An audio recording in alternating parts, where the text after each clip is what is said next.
سورۃ البقرہ کی آیت نمبر 80۔ الحمدللہ وکفی وسلام علی عبادہ الذین اصطفی، خصوصاً علی سید الرسل وخاتم الانبیاء وعلی آلہ واصحابہ الاتقیاء۔ اما بعد فاعوذ باللہ من الشیطان الرجیم، بسم اللہ الرحمن الرحیم۔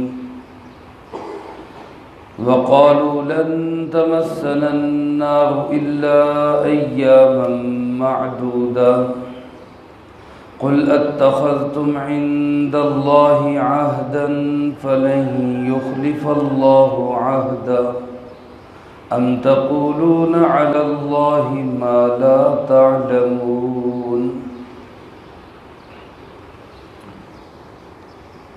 وقالوا لن تمسنا النار، اور کہنے لگے ہرگز نہیں چھو سکے گی ہم کو آگ، الا ایام معدودہ، مگر دن گنتی کے۔ قل اتخذتم عند اللہ عہدا، اے پاک پیغمبر صلی اللہ علیہ وسلم آپ ان سے پوچھئے کہ کیا بنا لیا تم نے اللہ کے پاس کوئی عہد، فلن یخلف اللہ عہدہ، ایسا کہ ہرگز اللہ اپنے عہد کی خلاف ورزی نہیں کرے گا۔ ام تقولون علی اللہ، بلکہ تم کہتے ہو اللہ کے بارے میں ما لا تعلمون، وہ بات جس کا تمہیں کوئی علم نہیں ہے۔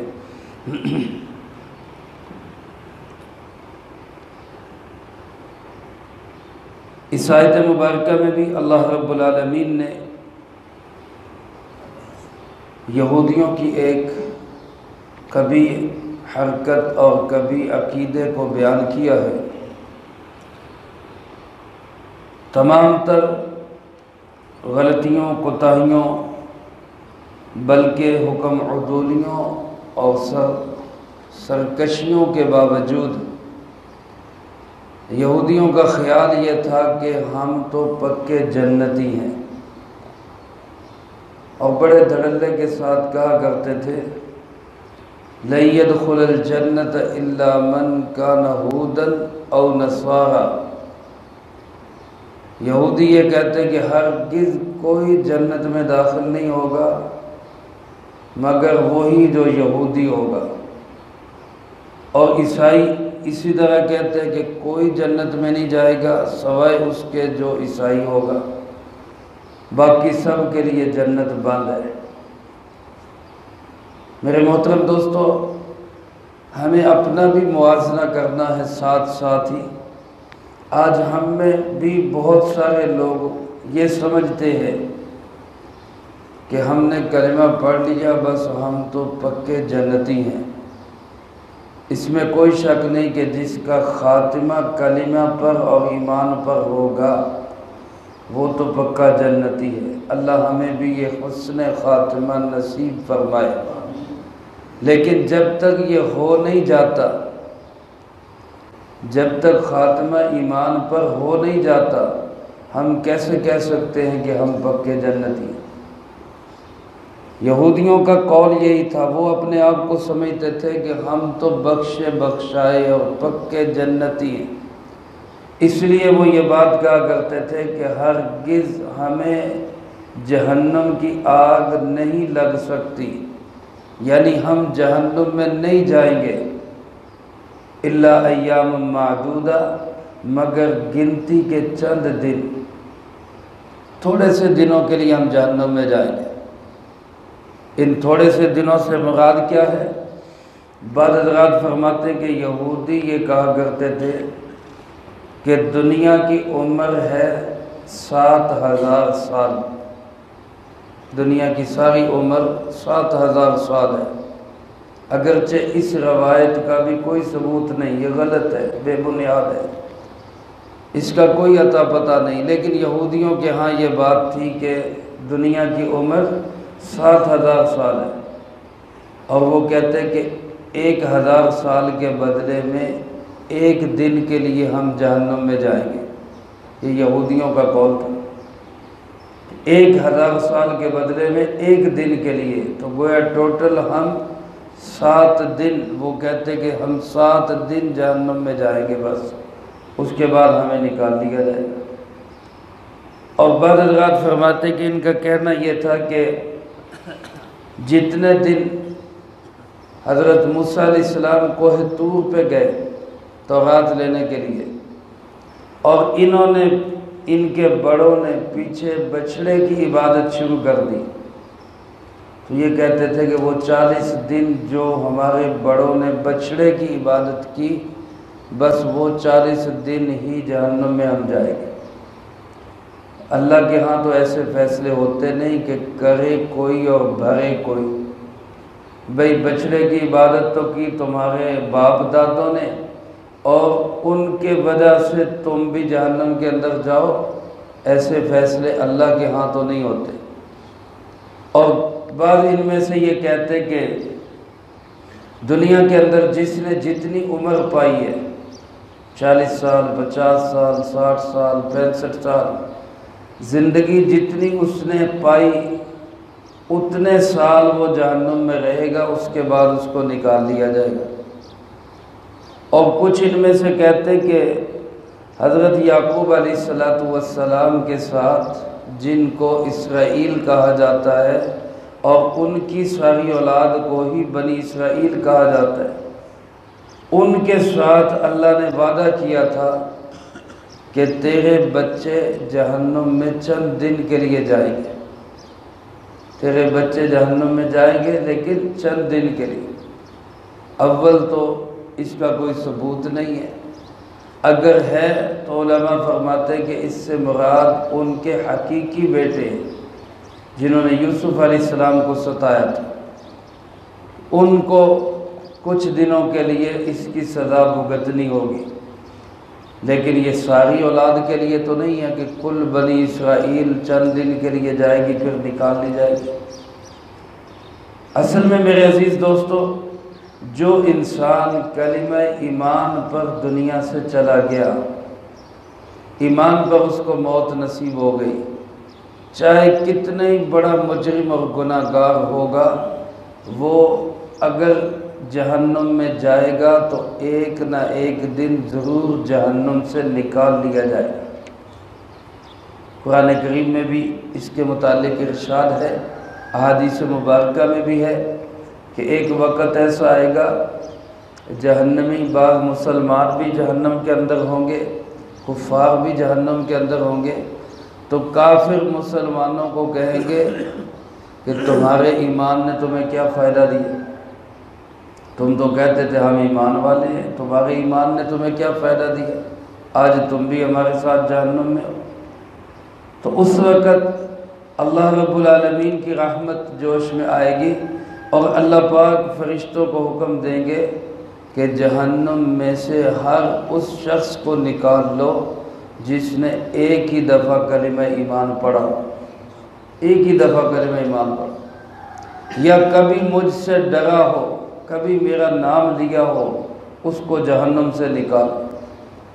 تو علماء فرماتے جب یہ لوگ جہنم سے نکالے جائیں گے تو اس وقت کافر تمنا کریں گے، ربما یود الذین کفروا لو کانوا مسلمین، کافر تمنا کریں گے کہ کاش ہم نے زندگی میں ایک ہی دفعہ کلمہ ہی پڑھا ہوتا، آج ہمیں بھی نکال لیا جاتا۔ تو یہ یہودی سمجھتے تھے کہ ہم ایمان پہ ہیں، حضرت موسیٰ علیہ السلام کا دین اب بھی قائم ہے، تو جب ان کا دین قائم ہے تو ہم ان کے دین پر ہیں، تو اس لیے ہم جتنے بھی گناہ گار ہوں گے ہمیں نکال لیا جائے گا۔ ان کی یہ بات پہلے دعویٰ ہی غلط ہے کہ حضرت موسیٰ علیہ السلام کا دین اب بھی باقی ہے۔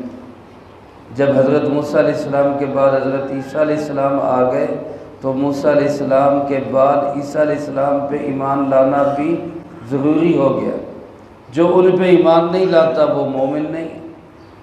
جب حضرت عیسیٰ علیہ السلام آسمان پہ اٹھا لیے گئے اور ان کے بعد حضرت محمد صلی اللہ علیہ وسلم تشریف لے آئے، اب ساری دنیا میں دین اور شریعت چلے گی صرف کس کی؟ حضرت محمد صلی اللہ علیہ وسلم۔ اب اگر کوئی شخص کہتا ہے کہ میں حضرت محمد صلی اللہ علیہ وسلم کو نہیں مانتا تو وہ ایمان والا نہیں ہوگا۔ حضرت موسیٰ علیہ السلام پہ ایمان رکھے تو حضرت عیسیٰ علیہ السلام پہ بھی ایمان رکھے، حضرت عیسیٰ علیہ السلام پہ ایمان رکھے تو حضرت محمد صلی اللہ علیہ وسلم پر بھی ایمان رکھے، اور حضرت محمد صلی اللہ علیہ وسلم پر یہ ایمان بھی رکھے کہ وہ اللہ کے سچے رسول ہیں، اور یہ ایمان بھی رکھے کہ وہ اللہ کے آخری رسول ہیں۔ آپ صلی اللہ علیہ وسلم کے بعد کوئی نبی کوئی رسول نہیں ہے، تو پھر وہ شخص سمجھا جائے گا ایمان والا۔ اب یہ ایمان والا تو بالآخر جہنم سے نکال لیا جائے گا، لیکن اگر کوئی یہودیت پہ مرتا ہے، کوئی عیسائیت پہ مرتا ہے تو وہ ایمان والا ہرگز نہیں ہے۔ جب وہ ایمان والا نہیں تو وہ جہنم سے کیسے نکال لیا جائے گا؟ اس لیے ان کا دعویٰ بلا دلیل بلکہ خلاف دلیل ہے، ان کے دعوے کی کوئی دلیل نہیں ہے۔ لہٰذا اللہ پاک فرماتے کہ تم لوگ جو یہ کہتے ہو کہ ہمیں جہنم کی آگ نہیں لگے گی مگر چند دن، اے پاک پیغمبر صلی اللہ علیہ وسلم ذرا ان سے پوچھئے تو صحیح کہ کوئی اللہ نے تمہارے ساتھ کوئی معاہدہ کیا ہے؟ سادہ لفظوں میں اس کو کہہ لے، اللہ نے کوئی تانوں پرمٹ لکھ کے دیتا ہے، کوئی تانوں سٹام لکھ کے دیتا ہے اللہ نے کہ تسی جہنم سے نہیں جاؤ؟ تمہیں کس نے کہہ دیا؟ اتخذتم عند اللہ عہدا، کیا تم نے اللہ کے ساتھ کوئی ایسا معاہدہ کر لیا ہے کہ فلن یخلف اللہ عہدہ، کہ اس معاہدے کی اللہ خلاف ورزی ہرگز نہیں کرے گا؟ اللہ پاک تو پکے ہیں اپنی قول کے، وعدے کے، اپنی بات کے پکے اور سچے ہیں اللہ پاک، لیکن تم دکھاؤ کہ کہاں تمہارا کوئی معاہدہ ہوا اللہ سے، کہاں اللہ نے تمہیں لکھ کے دیا ہے کہ تم جہنم میں نہیں جاؤ گے؟ ام تقولون علی اللہ ما لا تعلمون، یا تم اللہ کے بارے میں وہ باتیں کر رہے ہو جو تمہارے علم میں بھی نہیں ہے۔ یہاں علماء نے لکھے ام بمانے بل ہے، بلکہ تمہارے پاس دلیل تو ہے کوئی نہیں، ایسا کوئی دعویٰ تو ہے نہیں، ایسا کوئی سٹام اور پرمٹ تو ہے نہیں، بلکہ تم اللہ کے بارے میں من گھڑت باتیں کرتے ہو۔ میرے عزیز دوستو، جو بندہ جناب محمد کریم صلی اللہ علیہ وسلم کے متعلق کوئی بات آپ کی طرف غلط منسوب کرتا ہے، آپ نے کہی نہیں، کوئی حدیث نہیں ہے، لیکن وہ کہتا ہے کہ یہ حدیث ہے، یا وہ کہتا ہے کہ رسول اللہ صلی اللہ علیہ وسلم نے ارشاد فرمایا، تو حدیث پاک میں آتا ہے من کذب علی متعمدا فلیتبوأ مقعدہ من النار، او کما قال علیہ الصلاۃ والسلام، جو شخص میرے متعلق، آپ صلی اللہ علیہ وسلم فرما رہے ہیں، جو شخص میرے متعلق کوئی بات غلط منسوب کرے گا وہ اپنا ٹھکانہ جہنم میں بنا لے، یعنی اس کا ٹھکانہ جہنم ہوگا۔ اب خود سوچیں کہ جو رسول اللہ صلی اللہ علیہ وسلم کے متعلق غلط بات منسوب کرے اس کا ٹھکانہ تو جہنم، اور جو اللہ کے بارے میں غلط بات منسوب کرے وہ کہاں جائے گا؟ تو فرمایا تمہارا دعویٰ تو یہ ہے کہ ہمیں آگ چھوئے گی نہیں، اور بلا تحقیق من گھڑت بغیر علم کے ایسی باتیں اللہ کی طرف منسوب کر رہے ہو، تمہارا تو ٹھکانہ پکا جہنم بنے۔ تو میرے محترم دوستو، آج ہمارے اندر بھی یہ باتیں پیدا ہو رہی، جیسے وہ کہتے تھے جنت ہماری ہے پکی، آج ہر فرقہ یہی سمجھ رہا ہے۔ آپ حضرات نے دیکھا ہوگا کئی جگہ پہ لکھا ہوتا ہے، گاڑیوں کے پیچھے لکھا ہوتا ہے جنت حسین دی۔ بھائی جنت حسین دی اس کا مطلب کیا ہے؟ اگر تو مطلب یہ کہ حضرت سیدنا حسین ابن علی رضی اللہ تعالیٰ عنہ جنت کے نوجوانوں کے سردار ہیں، جنت کے نوجوانوں کے سردار ہیں، اس میں کوئی شک نہیں، لیکن اگر یہ مطلب ہے کہ وہ مالک ہے، جس کو چاہے گا دے گا، جس کو چاہے گا نہیں دے گا، تو جنت کا مالک تو صرف کون ہے؟ اللہ ہے۔ جنت ہو، جہنم ہو، پوری کائنات ہو، ساری کائنات کا مالک صرف کون ہے؟ اللہ رب العالمین۔ تو اب یہ سمجھنا کہ جناب ہم حضرت حسین سے محبت رکھتے ہیں لہذا ہم پکے جنتی ہیں، کوئی سمجھے کہ جناب ہم حضرت محمد صلی اللہ علیہ وسلم پہ ایمان رکھتے لہذا ہم تو پکے جنتی۔ یاد رکھے پکا جنتی صرف وہی ہے جس کا خاتمہ ایمان پر ہو، اور ایمان پہ خاتمہ کس کا ہوگا؟ جو ایمان اور اعمال والی زندگی گزارے گا۔ اللہ مجھے آپ کو سب کو یہ نصیب فرمائے، حسن خاتمہ بھی نصیب فرمائے، اور اللہ ہم سب کو بغیر حساب کتاب کے جنت میں اعلیٰ مقام نصیب فرمائے۔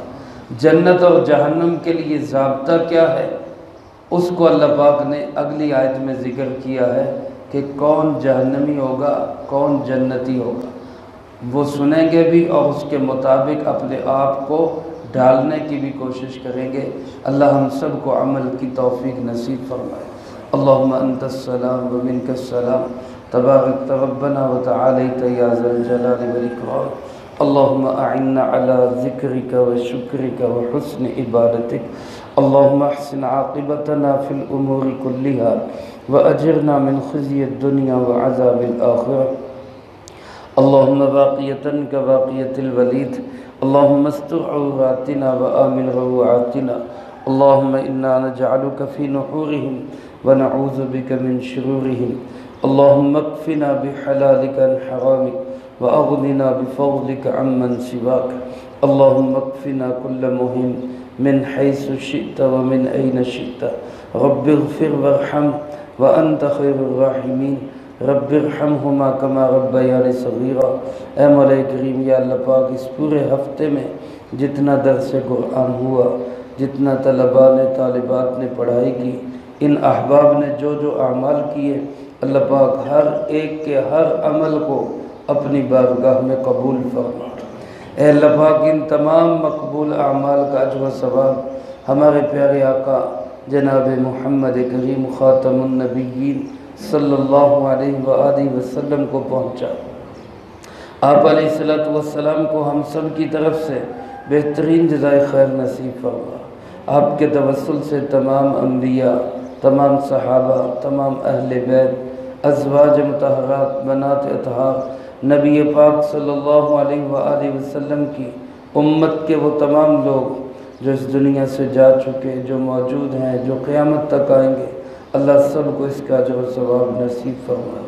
بالخصوص حاضرین اور سامعین مجلس، یا اللہ پاک ان سب کے جو عزیز و اقارب، رشتہ دار، دوست، احباب، اساتذہ، مشائخ، والدین اس دنیا سے جا چکے، اللہ ان سب کی بخشش اور مغفرت فرما، سب کے درجات کو بلند فرما، سیئات کو حسنات سے تبدیل فرما، کروٹ کروٹ چین، سکون، اطمینان نصیب فرما، اگلی تمام منزلیں سب کے لیے آسان فرما، ہم میں سے ہر ایک کو اپنے وقت پر اچھی موت نصیب فرما، بری موت اور اس کے اسباب سے بھی اللہ ہماری حفاظت فرما، عزت کی زندگی، شہادت کی موت نصیب فرما، اسلام والی زندگی، ایمان والی موت نصیب فرما۔